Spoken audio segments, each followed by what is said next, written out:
오늘 하나님의 말씀은 히브리서 11장 29절 말씀입니다. 히브리서 11장 29절 말씀, 제가 하나님의 말씀을 받들어 읽겠습니다. 믿음으로 그들은 홍해를 육지같이 건넜으나 애굽 사람들은 이것을 시험하다가 빠져 죽었으며. 오늘도 우리가 살펴볼 본문 말씀은 29절 한 절입니다. 여기서 우리 눈에 보이는 단어는 세 가지 또는 네 가지라고 생각이 되는데, 믿음이라는 단어하고 그 다음에 홍해, 또 그것을 육지같이 건넜다, 그 다음에 시험이라는 단어입니다. 믿음, 홍해, 시험. 이것을 두 가지로 나누면 믿음과 시험이라는 대립되는 두 개의 단어가 홍해 바다가 갈라지는 것처럼 갈라져 있음을 우리가 볼 수 있습니다. 믿음의 영역하고 그 다음에 시험이라는 단어의 영역, 그것이 마치 홍해 바다가 갈라지는 것처럼 그렇게 갈라져 있다는 것을 우리가 느낍니다. 굉장히 드라마틱하고 영상미가 넘치는 그러한 장면이 아닐 수 없습니다. 우리가 쉽게 영화를 봐도 그렇고, 그 영화는 사실 이 성경에 있는 내용들을 다 담아내지 못합니다. 어떻게 그것을 담아낼 수가 있겠어요? (3D) (4D) 뭐 이렇게 다 해도 아마 성경에 표현되어 있는 것을 담아내지 못하는 것이 사람이 만든 영화라 볼 수 있겠습니다. 오늘은 우리가 성경에 기록되어 있는 글자만 보는데, 그 글자를 통하여서 사실 우리가 영상으로 보는 것보다도 더 현실감 있는 그러한 부분을 우리가 느낄 것입니다. 믿음으로라는 말이 또 오늘 본문의 첫 소절로 시작이 되고 있는데, 도대체 믿음이라는 것은 들어도 우리에게 잘 적용이 안 되고 믿어지지가 않는 내용 중에 하나입니다. 도대체 믿음이 뭔가? 믿음. 우리가 생각할 때 믿음의 자리와 또 믿음의 시작을 먼저 잘 성경적으로 이해하는 것이 굉장히 중요합니다. 믿음이라는 것은 사람에게서부터 시작되거나 나올 수 없는 것이다 하는 것을 성경을 통해서 우리가 알아야 되고, 그것을 잘 이해가 안 돼도 우리 어린 친구들 같은 경우에 머릿속으로 외워야 돼요. 외우고 나면 아마 이해가 될 수도 있어요.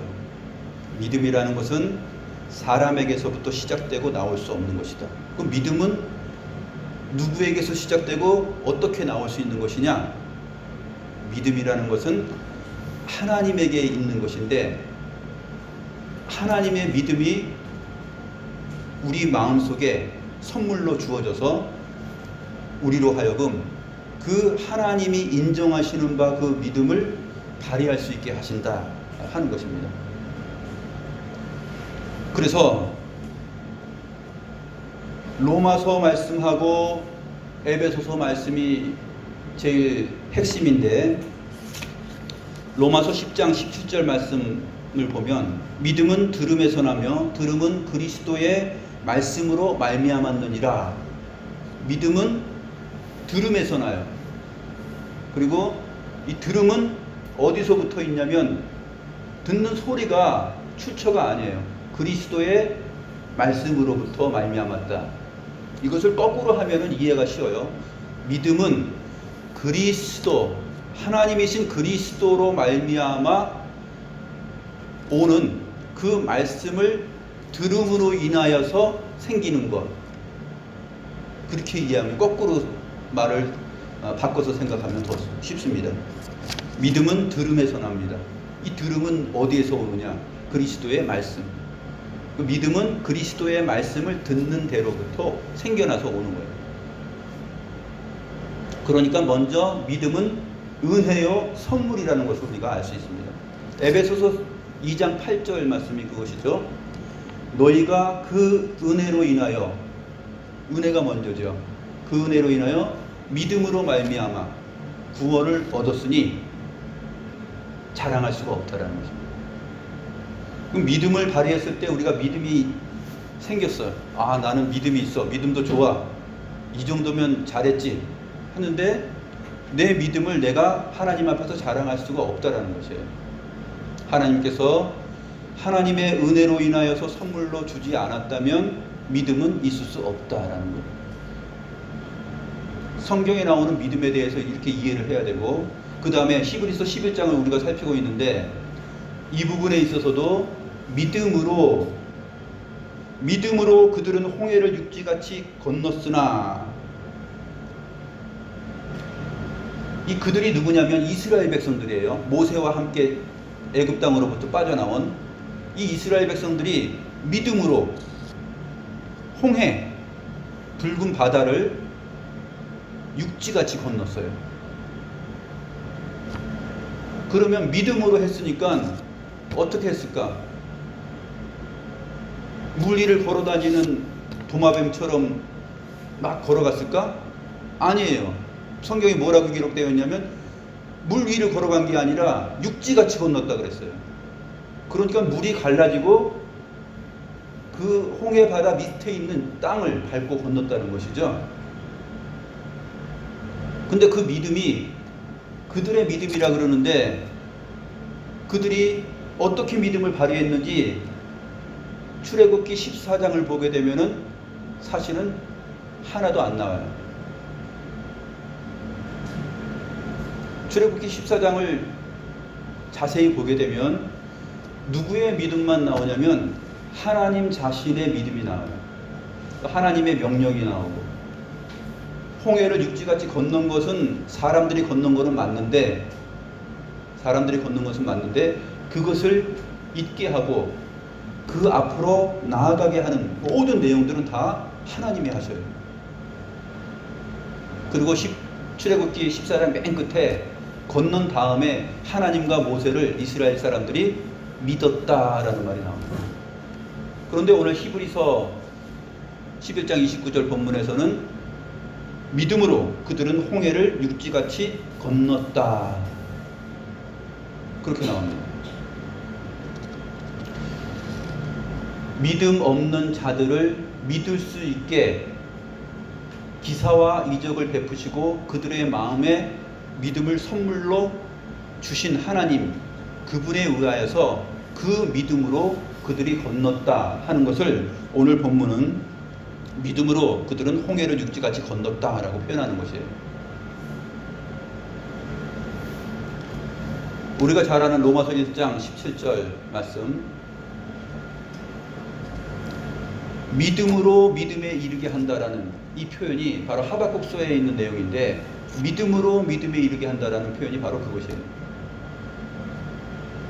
믿음의 주체이시고 믿음을 선물로 주시는 그 믿음의 자리로부터 나와서 우리가 그 믿음 안으로 들어가게 됩니다.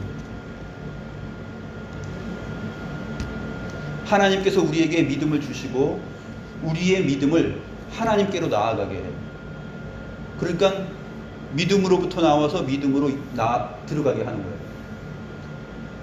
그게 믿음의 자리입니다.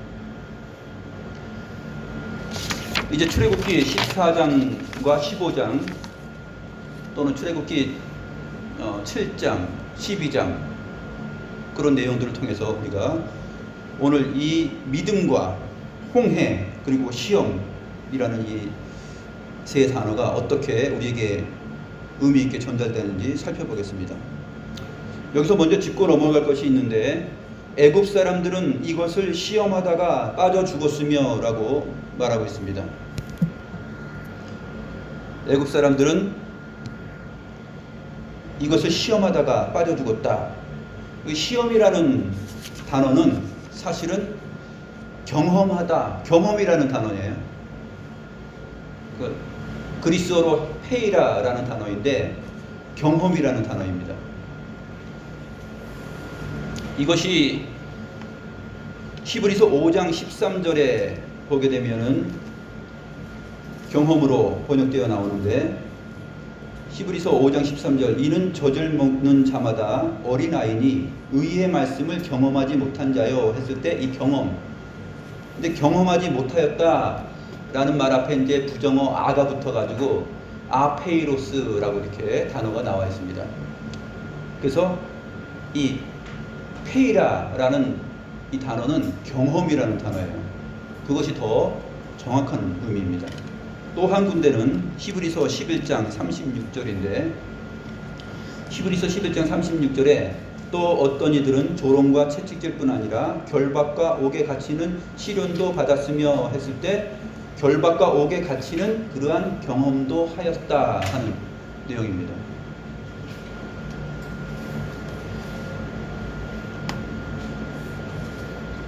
그러면 오늘 본문을 보게 되면 이스라엘 백성들은 믿음으로 홍해를 육지같이 건넜는데 애굽 사람들은 뒤따라 들어가면서 자기들도 이것을 경험하려고 했던 것이에요. 이스라엘 백성들이 저렇게 갈라진 사이로 들어가네? 우리도 할 수 있겠구나 하고서 그것을 경험하려고 합니다. 성경이 말하는 이 경험은 무엇이냐면 하나님의 백성이 구원받는 그러한 경험이에요. 고린도전서 10장 1절 2절에서 이스라엘 백성들이 구름과 바다 가운데서 세례받았다라는 표현을 해요. 이스라엘 백성들은 구원받은 자가 그 구원받았음을 인쳐주는 세례를 구름과 바다 아래를 지나면서 받은 것이에요. 그래서 홍해를 통과했을 때 이스라엘 백성들은 그 구원의 인으로서의 세례를 받은 것이죠. 그런데 뒤따라오는 이집트 군대들, 애굽 사람들은 그 구원받는 자에게 인쳐주는 세례, 그것을 자기들도 경험할 수 있다라고 생각한 거예요. 그리고 들어갔는데 그 사람들은 거기서 다 죽게 됩니다. 시험하다가 경험하려다가 빠져 죽었다 하는 것이 오늘 본문의 이 짧은 구절입니다. 지난 시간에 우리가 6월절 어린 양에 대해서 살펴보았는데, 애굽 왕의 장자로부터 시작해서 감옥에 갇혀있는 자들의 장자, 그리고 애굽 땅 안에 모든 가축의 총 난 것까지 다 죽었어요. 그렇게 되니까 이제 그 마지막 그 열재앙 앞에서 바로 왕이 이스라엘 백성들을 나가라고 합니다. 그 부분이 이제 12장에 잘 나타나 있는데, 출애굽기 12장을 보면 그 밤중에 애굽의 장자를 치신 날 밤에 31절부터 보면 바로가 모세와 아론을 부릅니다. 그래서 야, 너희들 한번 와봐라. 이제 이스라엘 자손을 다 끌고서 너희가 말한 대로 우리를 떠나서 너희의 하나님 여호와를 섬겨라. 그렇게 말을 합니다. 그리고 너희가 말한 대로 내가 양과 소 이런 것들도 다 줄게.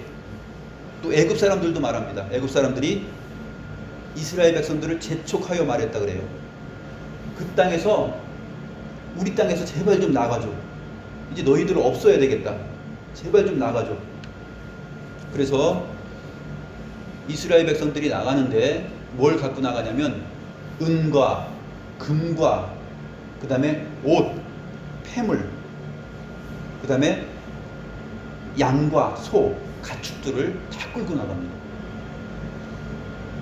원래 이스라엘 백성들이 유목민이죠. 목축을 합니다. 양과 소를 기르죠. 자기들이 길렀던 거 다 데리고 나가요. 그리고 또 애굽 땅에 있던 것까지 더 받아갖고 나갑니다. 그런데 얼마나 많은 사람들이 나가냐면 어린 아이들 빼놓고 장정만 60만 명이에요. 어른 아이들 빼놓고 어른 남자만 60만 명이에요. 그러면 어린아이들도 한 집에 한 2명씩 있었을 거 아니에요. 옛날에는 더 많을 수도 있죠. 그러면 200만 명 가까이 된다는 얘기예요. 그렇죠? 보통 200만 명이 나갑니다. 엄청난 인구가 이제 애굽 땅을 빠져나가는 것이죠. 거기다가 보니까 12장 38절에 보게 되면 수많은 잡족까지 있어요. 순수 히브리인 그 혈통 말고 거기에 와 있는 다른 혈통들도 같이 있었다. 그렇게 말합니다. 그러니까 200만 명 이상이 이제 출애굽을 합니다.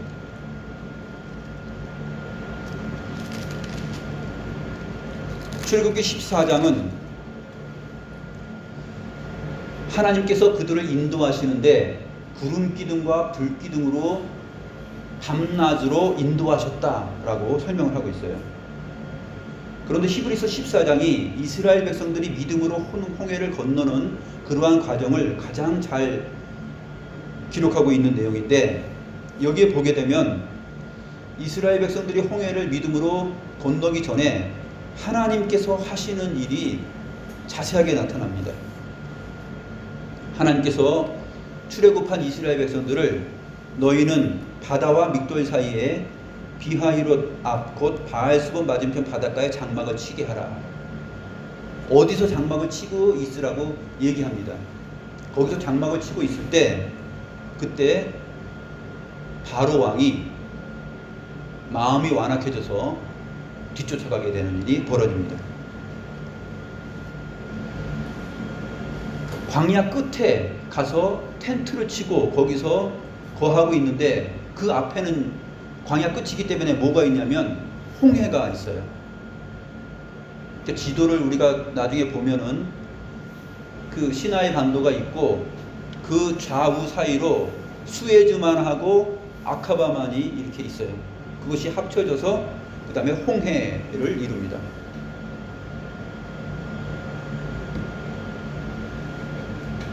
거기에 그 근처에 도달한 거예요. 그때 14장 4절을 보게 되면 내가 바로의 마음을 완악하게 한즉 이렇게 표현하고 있어요. 하나님께서 바로의 마음을 완악하게 했어요.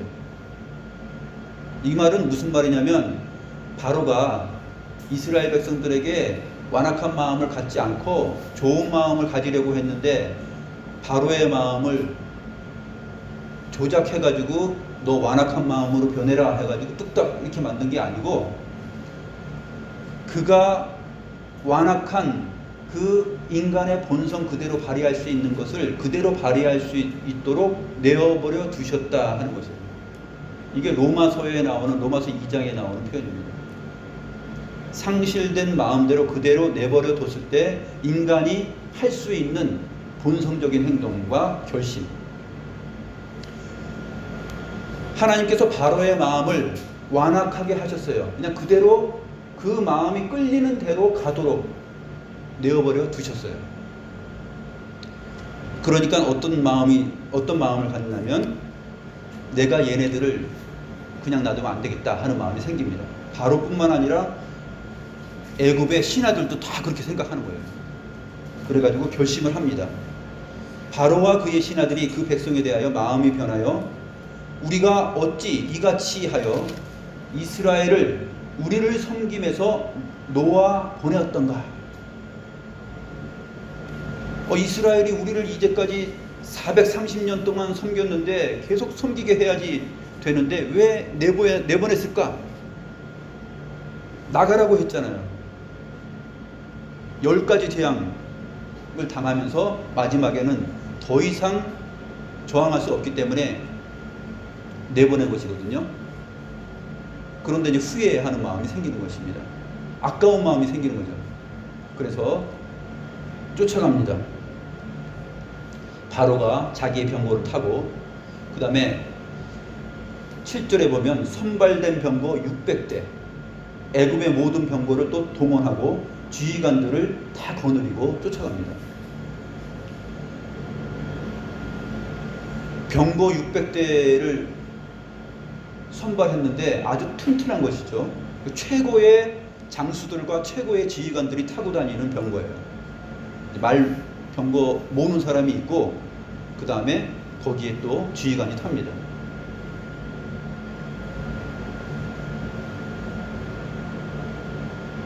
반면에 이스라엘 백성들은 어떻게 떠나죠?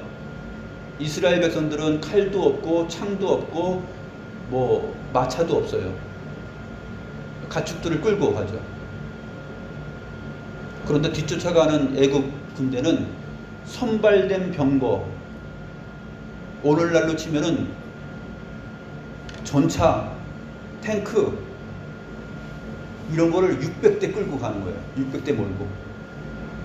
그 다음에 트럭, 군인 트럭에다가 막 병사들 싣고 막 가는 거예요. 애굽의 모든 병거를 동원하였다라고 기록하고 있습니다.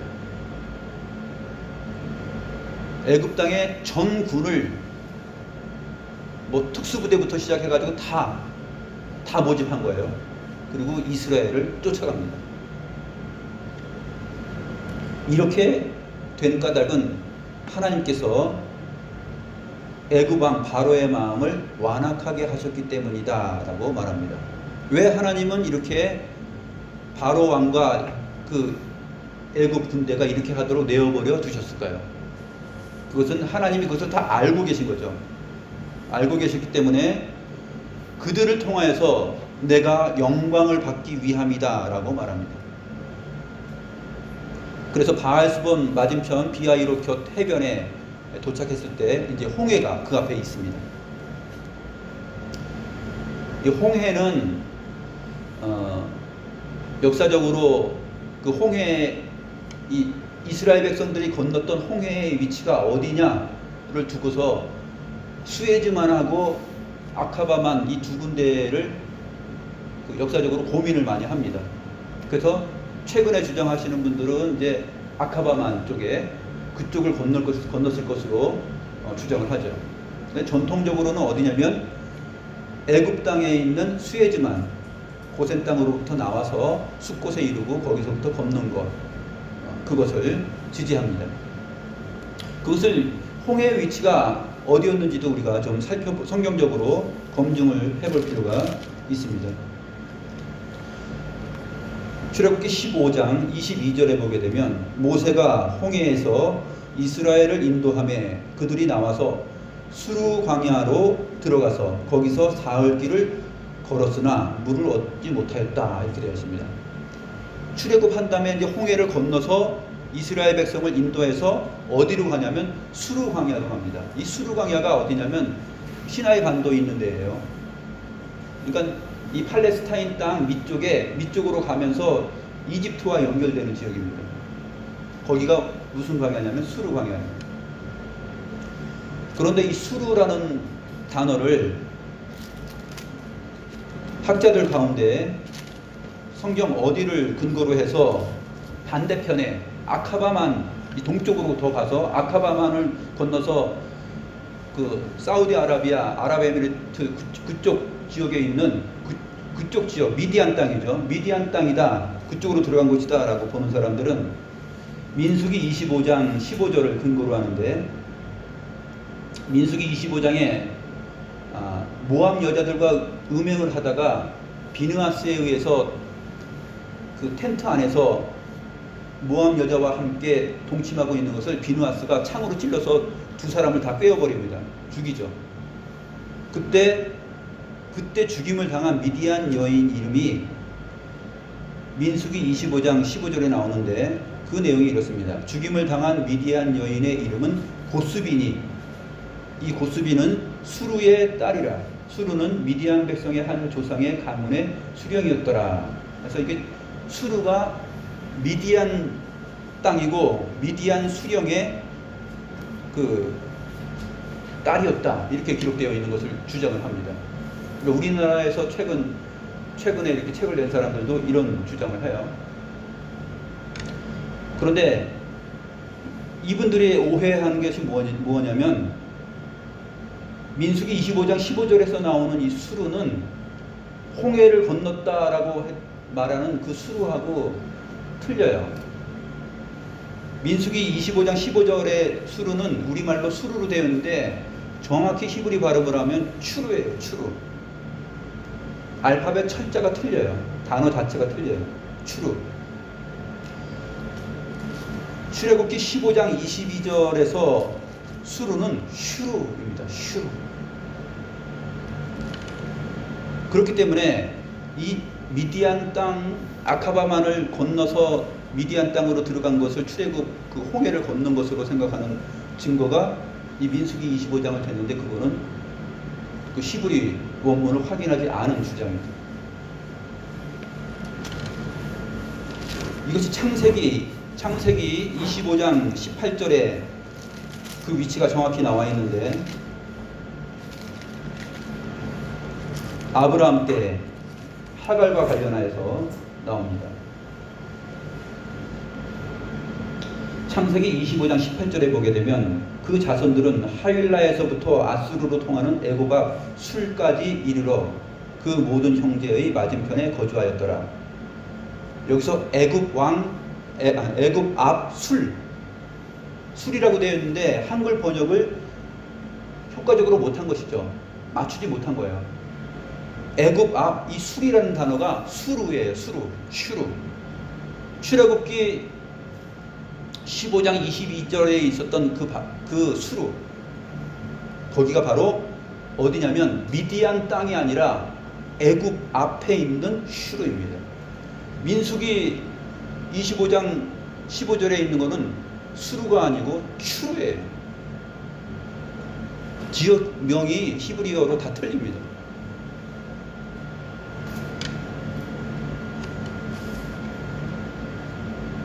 애굽 앞에 있는 슈루, 거기를 이스라엘 백성들이 도착한 것입니다. 홍해는 얌숲인데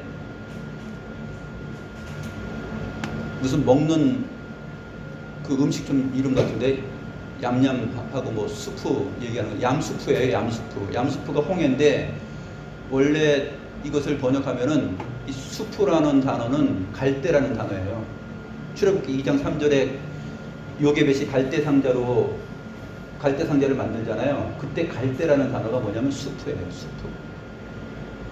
얌숲, 얌은 바다인데 이건 갈대 바다라는 뜻이거든요.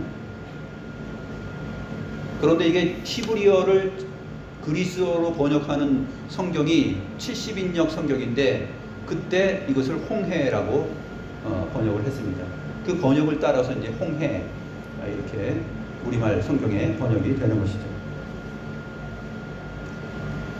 아무튼 이 홍해는 사실 두 군데 다예요. 아카바만도 홍해고 그다음에 수에즈만도 다 홍해예요. 둘 다 홍해라는 물주기를 말합니다. 그러니까 어디를 건너느냐에 따라서 그 해석의 차이가 나타나는데 홍해 바로 애굽 앞에 있는 수에즈만 그 부분을 건넜다 하는 것이 오늘 본문과 연결되는 내용입니다.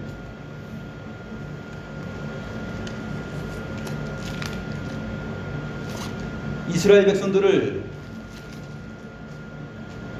바다를 갈라지게 하고 육지를 건너는 것처럼 건너게 하시기 위해서 하나님께서 이렇게 철저하게 준비하시고 하나님께서 계획하시고 뜻하신 대로 지금 바로가 뒤쫓아오고 그의 군대들이 뒤따르게 됩니다.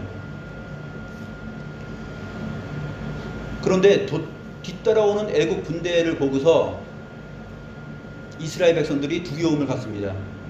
여기서 믿음이 나타나지가 않아요. 출애굽기 14장 11절에 보게 되면 애굽에 매장지가 없어서 당신이 우리를 이끌어내어 이 광야에서 죽게 하느냐? 어찌하여 당신이 우리를 애굽에서 이끌어내어 우리에게 이같이 하느냐? 이렇게 말합니다. 애굽에 매장지가 없어서 여기까지 끌고 왔냐? 이렇게 불평불만하죠. 또 하나 그 밑에 보면 12절에서 이렇게 말합니다. 우리를 내버려두라. 우리가 애굽 사람을 섬길 것이라 하지 아니하더냐? 나오기 직전까지도 이스라엘 백성들 가운데 많은 사람들이 그냥 우리는 애굽 사람 섬기면서 살 거야. 그렇게 사는 것이 더 편해. 그렇게 말했던 사람들이에요. 근데 그 사람들이 다 이끌림을 받고 지금 홍해바다 앞에 와 있는 것입니다.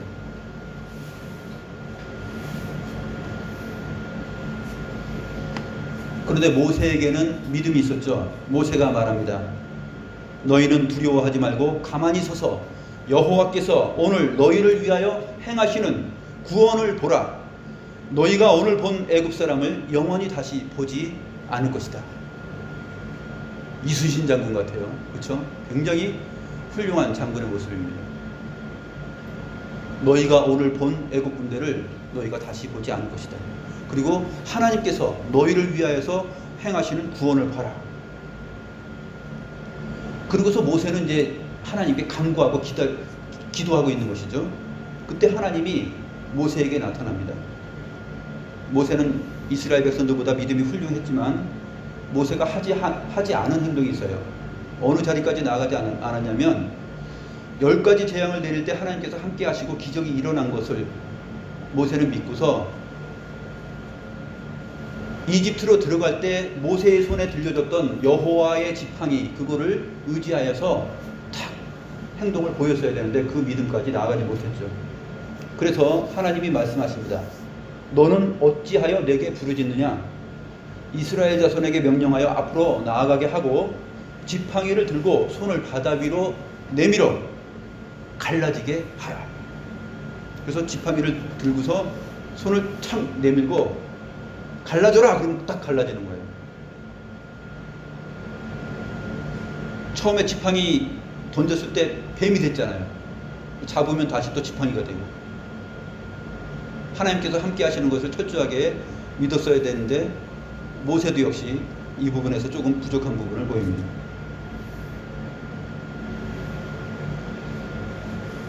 지팡이를 들고 손을 바다 위로 내밀었을 때 물이 갈라집니다.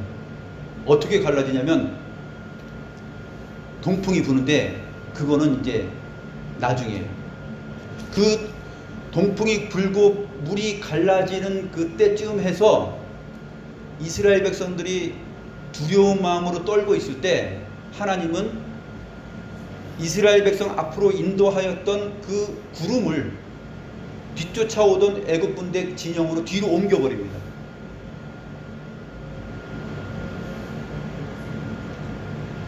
이스라엘 백성들을 시원하게 하였던 그 구름 기둥을 이집트 쪽으로 옮겨요. 그때는 밤이에요. 이제 저녁인데 구름이 잔뜩 그쪽으로 몰려갔으니까 더 어둡겠죠. 캄캄하고. 그래서 애굽 저쪽에는 구름과 흑암이 있었고 이쪽 이스라엘 진영에는 밝은 빛이 찬란하게 있었다. 이렇게 표현합니다. 왜냐하면 그 밤에 여호와께서 빛을, 불기둥을 비추고 있었기 때문에 대낮같이 환하게 비추고 있는 거예요.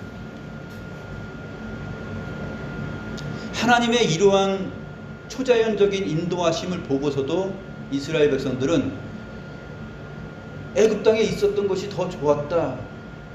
매장지가 없어서 여기를 끌고 왔냐. 그렇게 불평한 것이죠.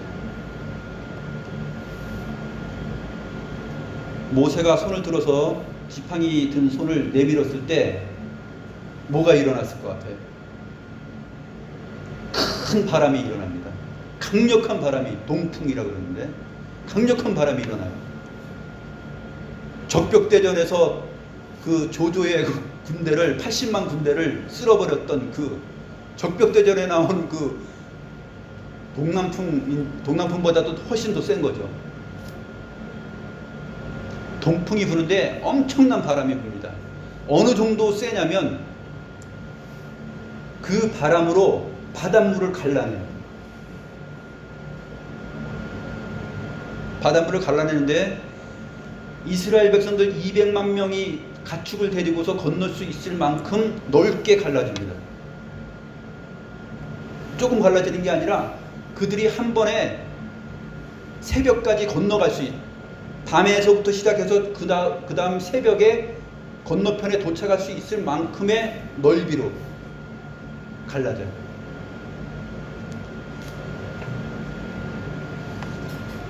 밤새도록 바닷물을 물러가게 하십니다. 21절에 보니까 큰 동풍이 밤새도록 바닷물을 물러가게 하시니 물이 갈라져 바다가 마른 땅이 된지라. 22절에 물은 그들의 좌우에 벽이 되니, 벽이 됐어요. 벽처럼 된 거예요.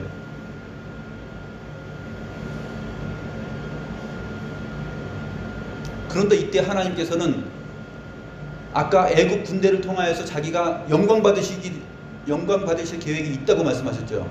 어떻게 영광을 받으시나 보세요. 애굽 사람들이 이스라엘 백성들이 건너갈 때 자기들도 그것을 경험할 수 있다고 생각했어요. 근데 그 경험할 수 있다라는 마음이 출애굽기 15장에서 어떻게 표현되냐면, 출애굽기 15장 모세의 노래에서 9절에 보면 원수가 말하기를 내가 뒤쫓아 따라잡아 탈취물을 나누리라. 내가 그들로 말미암아 내 욕망을 채우리라.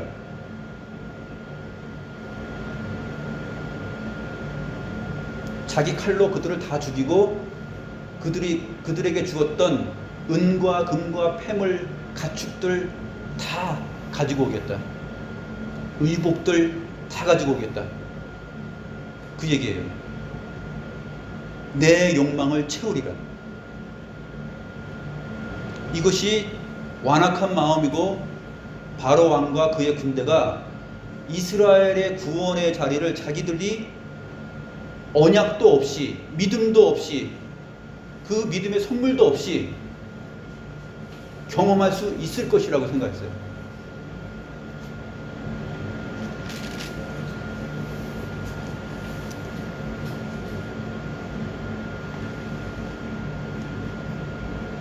이 물은 그들의 좌우에 벽이 되었다라는 표현을 하고 있는데, 오늘 우리가 부를 시편 찬송 가운데 한 군데 표현을 보게 되면 이렇게 되어 있습니다. 시편 77편 16절에서 20절 나눠드린 오른쪽 두 번째 보면 이렇게 되어 있어요. 하나님이여 물들이 주를 보았나이다. 물들이 주를 보고 두려워하며 깊음도 진동하였고. 모세가 손을 내밀었을 때 바닷물이 갈라지는데, 물론 강력한 동풍이 불어서 갈라졌죠. 그런데 그때 물들이 무엇을 봤냐면 주님을 봤다 그래요. 하나님을 보았다. 물들이 주님을 보고 물들이 두려워하며 깊음도 진동하였다. 깊은 물이 막 떨고 진동하는 거예요. 내가 왜 이렇게 떨리지? 주님을 보니까. 모세는 뭘 내밀었어요?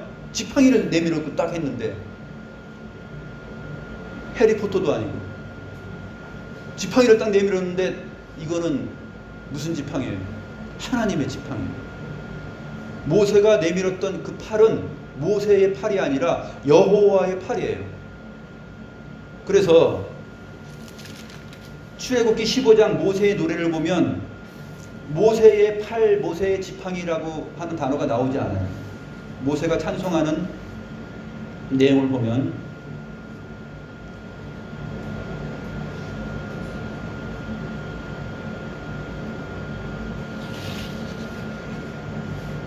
(6절) 말씀 보시면 15장 6절에 보면 여호와여 주의 오른손이 권능으로 영광을 나타내시니이다. 여호와여 주의 오른손이 원수를 부수시니이다. 이것을 여호와의 오른손이라고 얘기해요. 근데 강력한 바람이 불었는데 그 바람을 뭐라고 얘기하냐면 8절에 주의 콧김에 물이 쌓이되 파도가 언덕같이 일어서고 큰 물이 바다 가운데 엉기니이다. 물이 자연스럽게 흘러가야 되는데 엉켜요. 본드 발라서 막 물이 엉키듯이 물이 흘러가고 움직여야 되는데 서로 엉켜서 진동하고 갈라지면서 물이 좌우에 벽처럼 일어서요. 태산같이 생긴 거예요. 그러니까 무엇이 형성됐냐면 아주 신비한 골짜기가 형성된 거예요. 땅으로 치면은 골짜기를 지나는 것이죠. 양옆에 높은 산이 있고 그 가운데 골짜기를 이스라엘 군대가 지나가는 것처럼 바다가 그런 모양이 된 거예요. 아주 신비한 골짜기가 형성이 된 거죠. 바닷물이 그대로 올라가서 산을 이루고 그 다음에 그 가운데 마른 땅, 그 골짜기로 이스라엘 백성들이 지나가는 거예요. 물들이 주님을 보고 두려워서 떤 거예요. 그 명령 앞에.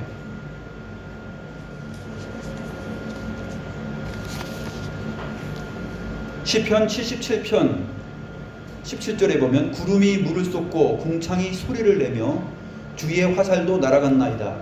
이게 디테일한 표현이에요. 그때 어떤 일이 있냐면 구름도 물을 쏟고 궁창이 막 소리를 내요.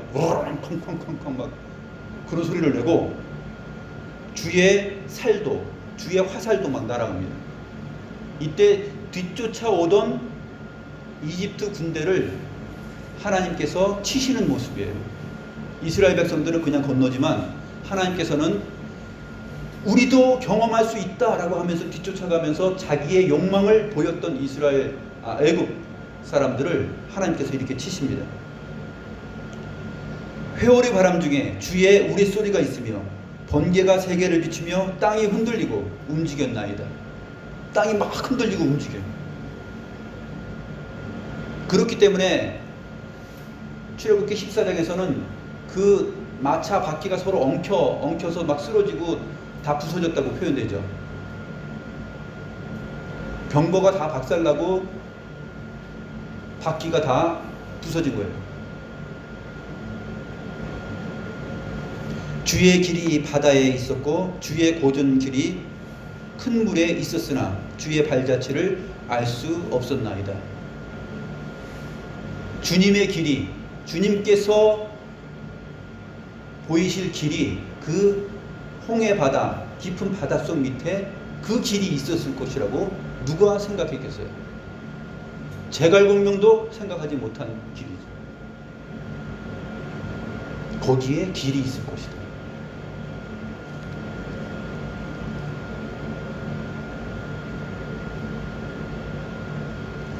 주의 백성을 양떼같이 모세와 아론의 손으로 인도하셨나이다.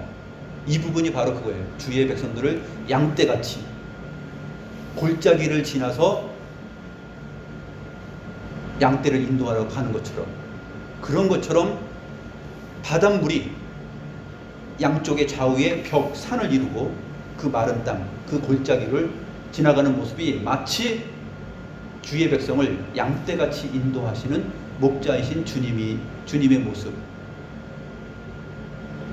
그것과 같다라고 표현하고 있습니다.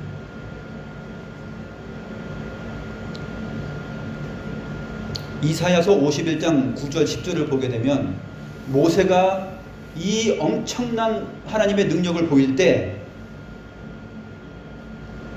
그 모습을 표현하고 있는데, 이사야서 51장 9절 10절 여호와의 팔이여 깨소서 깨소서 능력을 베푸소서 옛날 옛시대에 깨신 것 같이 하소서 라합을 점이시고 용을 찌르신 이가 어찌 주가 아니며 바다를 넓고 깊은 물에 말리시고 바다 깊은 곳에 길을 내어 구속받은 자들을 건너게 하신 이가 어찌 주가 아니시니까. 여기서 이사야 선지자는 어떤 표현을 합니까?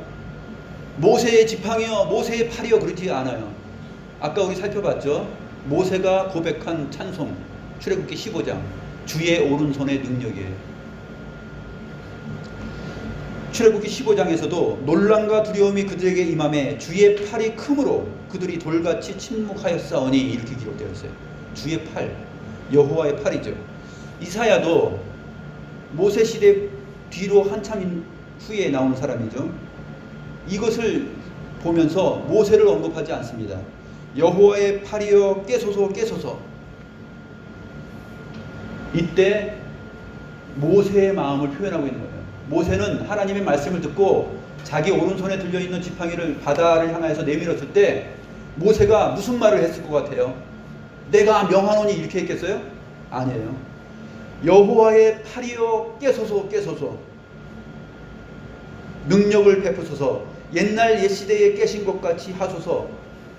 과거에 역사하신 그 하나님의 능력이 여기서 나타나기를 원합니다. 살아계신 하나님이여 하고 외친 거죠.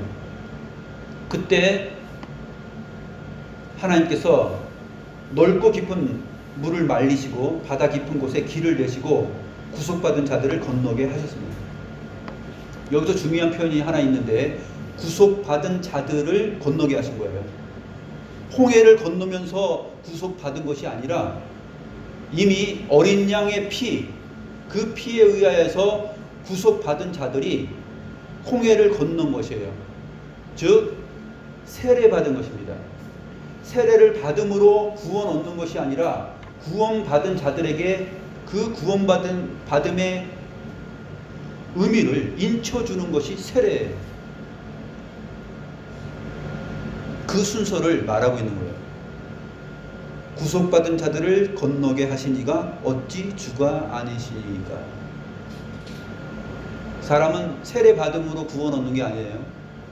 로마 가톨릭 교회에서 말하는 그러한 세례 7가지 성례가 있는데, 그거로 인하여서 사람이 구원에 이르는 것이 아니라 어린 양 주 예수 그리스도의 십자가의 죽으심과 부활, 그 안에서 그 피로 인하여서 구속을 받고, 그렇게 구원의 은혜를 받은 사람들이 신앙 고백을 하고 받는 것이 세례예요. 이것이 성경의 기록입니다. 시편 44편 23절에도 이렇게 기록되어 있습니다. 주여 깨소서 어찌하여 주무시나이까. 일어나시고 우리를 영원히 버리지 마소서. 주여 깨소서 어찌하여 주무시나이까. 이 시편의 표현은 어디서 좀 많이 들어본 내용 아니에요? 복음서에 나오는 내용입니다. 마가복음 4장 37절 41절에 보면 갈릴리 바다를 건너서 맞은편으로 갈 때 큰 광풍이 붑니다.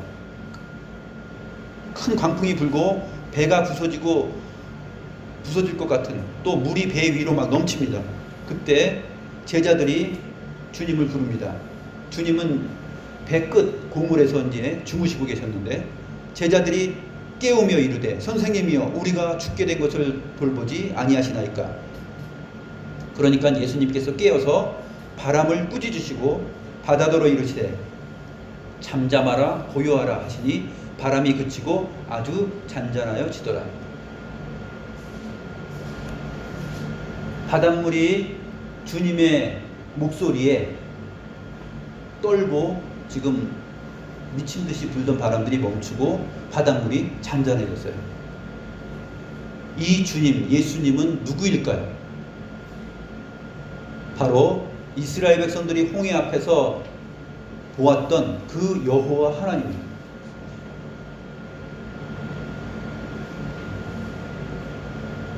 마가복음 4장 41절에서 제자들이 두려워서 이렇게 말합니다. 그가 누구이기에 바람과 바다도 순종하는가?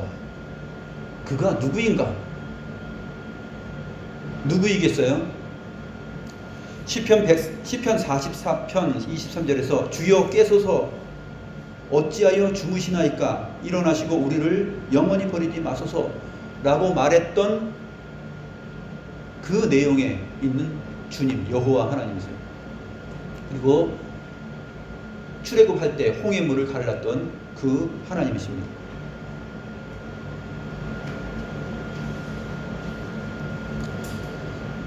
시편 44편 1절에서 3절도 보면 오직 주의 오른손과 주의 팔과 주의 얼굴빛으로 하셨으니 주께서 그들을 기뻐하신 까닭입니다. 하나님께서는 이스라엘 백성들을 구원하는 데 있어서 이집트 군대들처럼 군마나 군대 그런 것들로 하지 않았습니다. 시편 33편 17절 19절을 보면 그렇게 되어 있어요. 구원하는 데에 군마는 헛되며 군대가 많다 하여도 능히 구하지 못하는도다. 여호와는 그를 경외하는 자 곧 그의 인자하심을 바라는 자를 살피사 그들의 영혼을 사망에서 건지시며 그들이 굶주릴 때에 그들을 살리시는도다. 우리 영혼이 여호와를 바라며 그는 우리의 도움과 방패시로다. 하나님께서 구원하시는 거룩한 용사입니다. 모세의 노래에 그 표현이 나타나 있어요. 출애굽기 15장 3절에 보면 여호와는 용사시니 여호와는 그의 이름이시로다. 여호와는 용사라는 것이에요. 자기 백성을 위하여서 친히 싸우시는 분. 바다와 바람도 움직이셔서 물들이 꼼짝 못하게 합니다. 물들로 하여금 떨게 만듭니다. 땅도 떨고.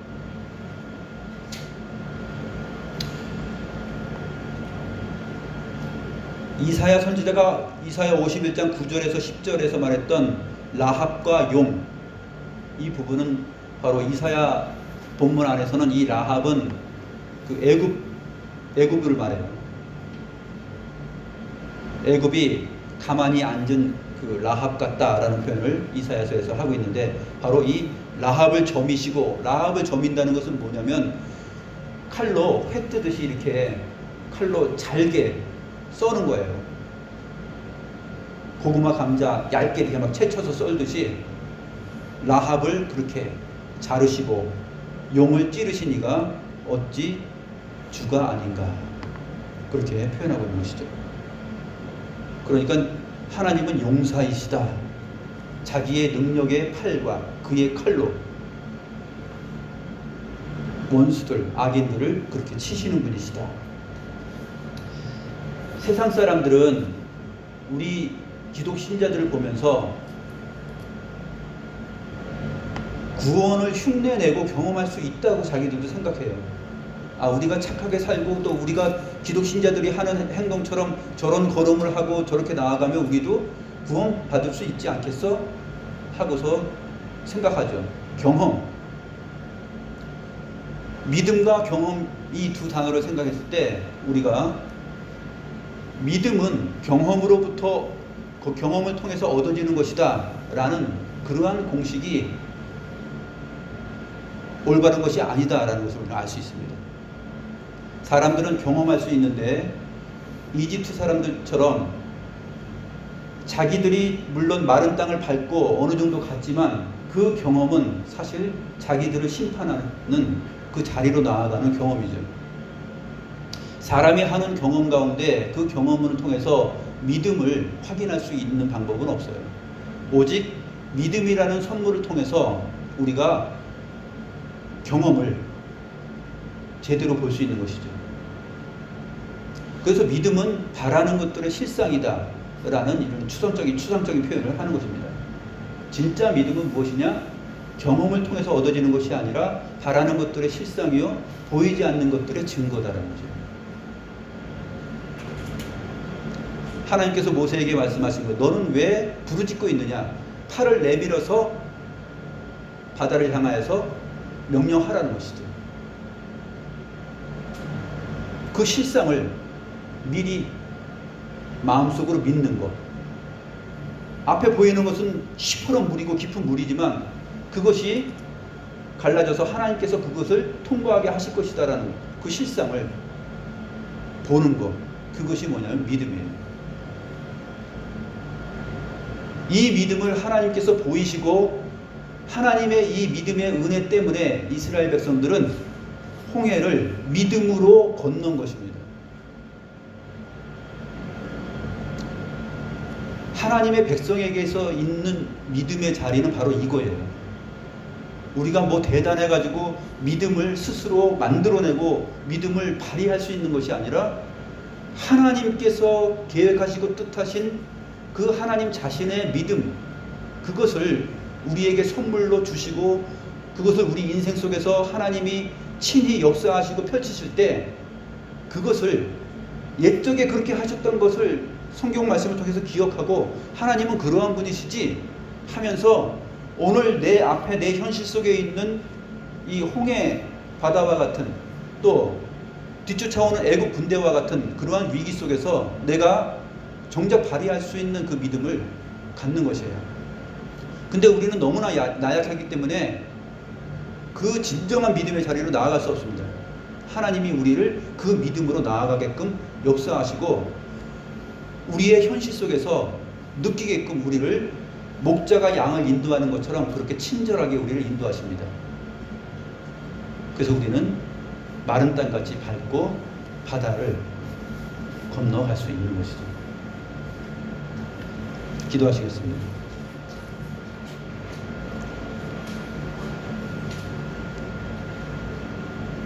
하나님 아버지 감사합니다.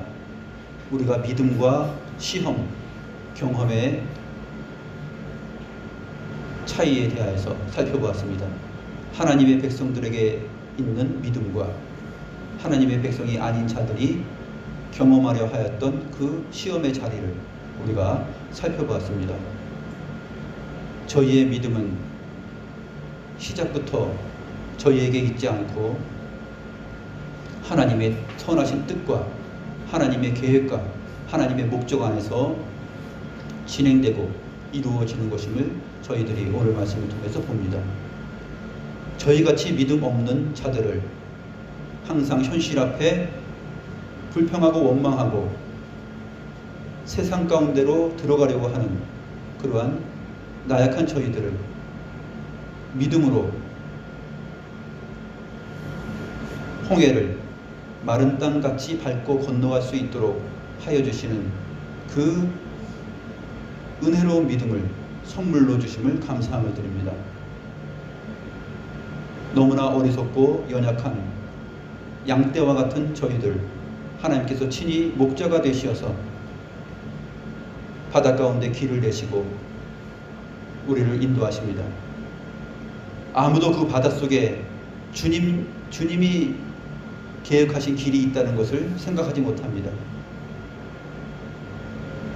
우리도 역시 현실을 살아가면서 우리 앞에 놓인 상황과 문제들 앞에서